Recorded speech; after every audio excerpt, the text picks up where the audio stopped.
Hello there, lovely people. It's Alex from Nintendo Life here, and welcome back to Alex Asks. And last time, I asked you, lovely lot, what is your main issue? What is your number one problem with the Nintendo Switch? Well, here's just what a few of you had to say. The Triple J Zoo said, I don't like the fact that I have a chance to drop my home console in the toilet whilst I'm playing it. It's a real concern. It is a genuine concern because it is, in essence, a home console more so than a handheld, I would say personally, although that depends entirely on how you choose to use it, and yeah, you could very easily drop it in the toilet. I've never done that personally with a phone or anything, but the struggle is real. Max Moverly says, I don't like the fact that there's no pack-in title, especially at $400 Canadian, and the fact that the 1-2 Switch is perfect for it. And I wish that all my Nintendo account holders could choose their Joy-Cons and not just the Japanese ones. You know, for the longest time I was saying 1-2 Switch should be pack-in, 1-2 Switch should be pack-in, and now that I've had more time to think about it, and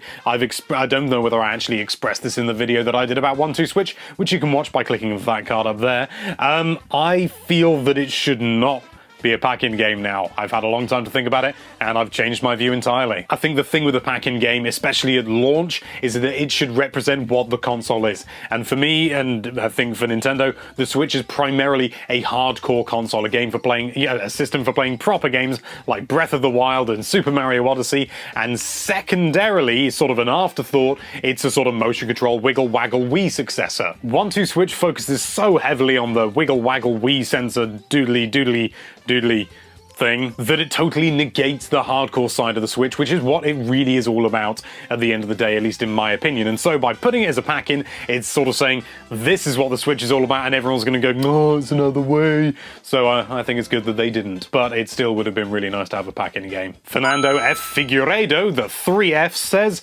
Wii/Wii U power problem all over again. Did they just give up? Yes, it's very true and very apparent that the Switch is not as powerful as, say, the PS4 or the Xbox One. It's been said time and time again, and me saying it again just, well, it doesn't really add anything. But as Mag3G Network points out afterwards, the Switch has no competitors, and that's true because it's something totally different. And I mean, you could argue that it is competing with the PS4 and it is competing with tablets and things like that, but as far as, you know, sort of similar products, you know, that could be, you know, could fulfill that Switch void that everyone has in their lives, there isn't really anything out there. So I think that's the big deal. I know a lot of people are disappointed by the lack of power, but I think for the size of it, it's a good amount of power. And while some people will be disappointed, you know, that's just your priority, and I'm sorry that you feel that way. Ross the Sauce Boss says, my problem with the Switch is the total lack of Pimp Waluigi. Actually, big shout out to Chad, and I can't remember what your full name was, but it was Chad. I'll put your comment in now underneath. You linked me to Pimp Waluigi on DeviantArt, made by I don't know who, but full credit to whoever made it. It looks like this, and it's glorious.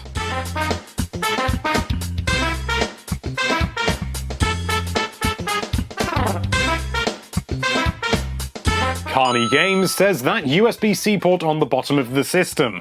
Now, I can't play in tabletop mode whilst charging, because if you're on a long plane ride and you need to use your power bank, you can't charge and play at the same time. Ignoring the fact that you can charge when you're using it in handheld mode, I know that's not your point. The point is about tabletop mode, and that is a fair concern, but there is an accessory out there which is made by Hori. I think it's an officially licensed one, and it sort of raises it up slightly. It's a nice sort of compacting, folding didgeridoo, and it folds down, it's like a little stand, and so it negates using the kickstand, but it does raise it up, and it does have a little slot at the bottom, so you can charge and play in that sense. I know it doesn't really solve the problem per se. Well, it does solve the problem, but it doesn't solve the problem of not having to carry around another accessory just to do that. So, whilst it is a solution, it's not a perfect solution. So yes, that is a bit of an annoyance, but I'm sure there'll be some sort of case that comes out with some sort of, like, adapter, some sort of like a right-angled adapter, so that you can do just that. I'm sure it'll happen. So, and again, still doesn't solve the problem.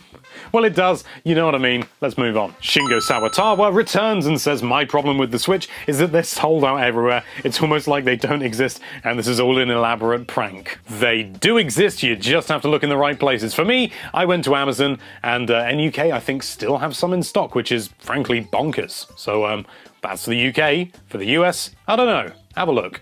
Search. Research. Look. It's good. Use your eyes. These things, and your ears. Maybe you'll hear something. Where am I going with this? Maverick Cruz says, what I don't like about the Switch is the price of the Pro Controller, $70. Come on. Yeah, it is a bit of a pricey one, isn't it? I mean, $70, I think it's about £60 or £65 over here in the UK, something along those lines. And yeah, that is a lot for a controller, there's no arguing that. It's a lot cheaper than the Joy-Cons to get as a pair, but I don't know, I do sort of think that maybe it's worth it. It's got a lot going on inside it, but it is still a lot to pay for a controller. Thankfully, it is not required, you know, for two-player or anything like that, because you can use the Joy-Cons and all that good stuff. But yeah, it is a concern, and it's one of the things I don't like. But I think considering all the tech that's in there, it's probably a fair price. But we don't want to pay a fair price, we want it cheap, mate. Vinny Funniness says, the problem I have with the Nintendo Switch is that it doesn't have a toaster to toast. Yeah, this was an obvious one. I really expected this one to come up, and this was the first one I saw. So well done, Vinny.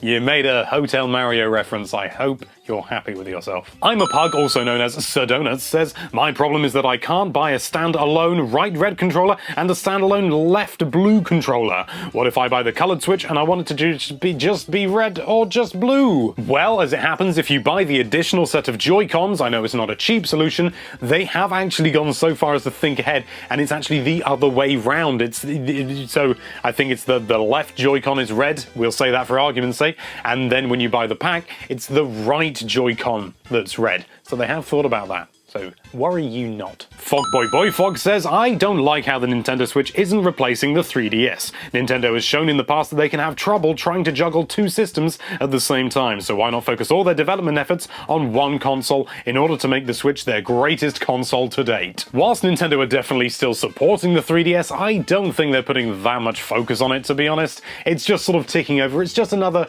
nice little stream of revenue for them, and something they can fall back on if something goes really wrong with the Switch, which it doesn't look like it's going to, but you never know in this game. Give it a year, maybe they'll drop the 3DS in time. Kyranio says, I don't like the idea of paid multiplayer. It's really bumming me out. I understand that server maintenance costs a lot, but at least let us keep the monthly game. I agree wholeheartedly. The idea that you have this service and you rent a game for a month, or you get to download it, and then you can't play it after that month is up, you know, almost don't bother offering it if you're not going to let us keep it. I do think that really is a bit of a slap in the face. Let us keep it, or at least then buy it for a discounted price. You know, sort of, you know, you get it for a month, and then if you want to keep it, you spend, you know, £2 or something like that. A really nice reduced rate for people who are forking out this, what is it, like £2 a month or something like that? We don't know for sure yet, but it looks to be about that much, which is very reasonable still. And finally, Jonathan Dirks returns and says, my biggest problem with the Switch is that neither the Pro Controller or the Joy-Con grip have a headphone jack. Thanks, Apple! Seriously though, what if you want to play on the TV sitting far away from the console, but I don't want to use my TV's crappy speakers, because crappy sound and everyone in the house hearing me play?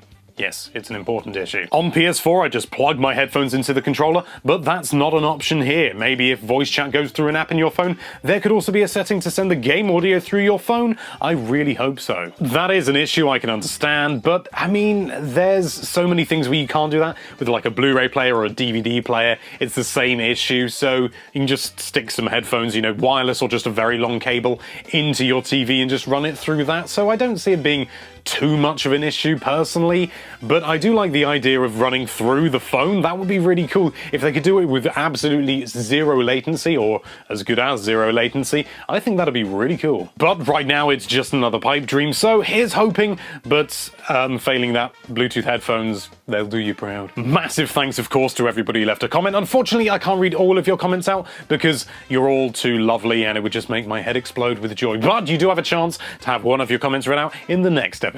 And so my question for you this week is, what would be your dream port for the Nintendo Switch? I'm talking old games, current games, maybe, you know, something with an HD upgrade, or maybe just a really true-to-life port straight over, keeping it as true to the original as possible. Maybe it's a game for a system made by Nintendo, maybe something not made by Nintendo. Let us know what you want to see on the Switch down there in the comments. Thank you so much for watching. If you like this video, then why don't you switch over to that subscribe button, because I'm really original like that. And be sure to check out NintendoLife.com for all sorts of lovely Nintendo-related content. Thank you again for watching. Bye-bye.